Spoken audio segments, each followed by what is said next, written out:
जी, तुम्हर मन भर करूँ मैं सेवा जी। श्री जय जय गणेश देवा जी, तुम्हर मन भर करूँ मैं सेवा जी। बचर भर माँ एक बार था, गाँव शहर में धूम मचा था।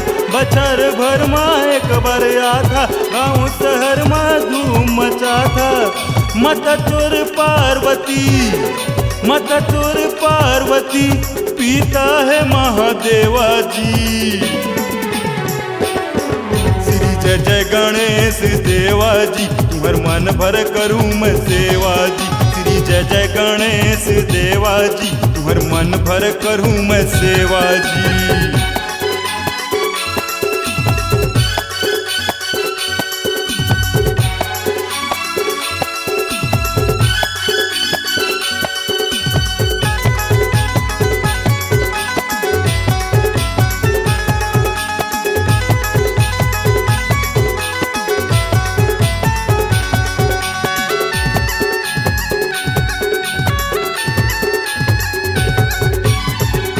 पहली पूजा तोर होथे माया के संसार माँ, माया के संसार माँ देवा, माया के संसार माँ।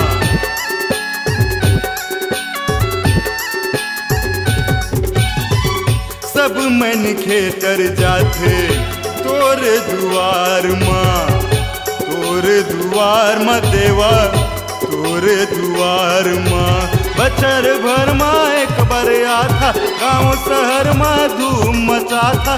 बचर भर माँ एक बार था, गाँव शहर में धूम मचा था।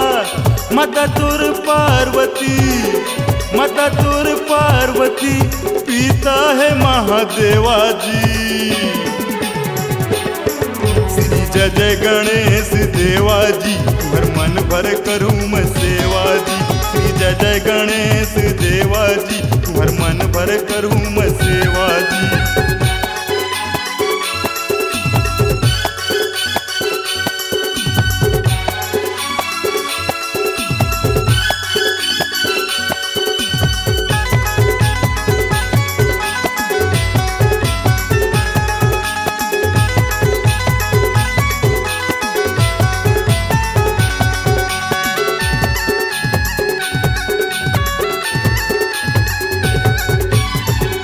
तोला लंबोदर कैथे बुद्धि के स्वामी जी, बुद्धि के स्वामी देवा, बुद्धि के स्वामी जी।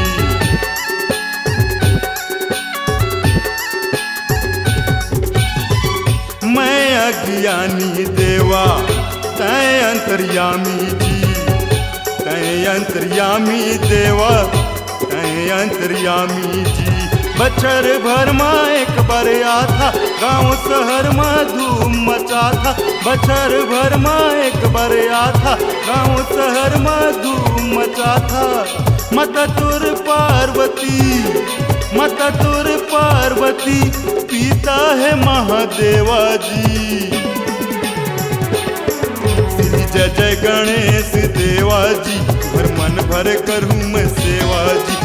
जय जय गणेश देवा जी, तुम्हर मन भर करूँ मैं सेवा जी। बचर भर माँ एक बार था, गाँव शहर में धूम मचा था। बचर भर माँ एक बार था, गाँव शहर में धूम मचा था। मत तोर पार्वती, मत तोर पार्वती, पिता है महादेवा जी।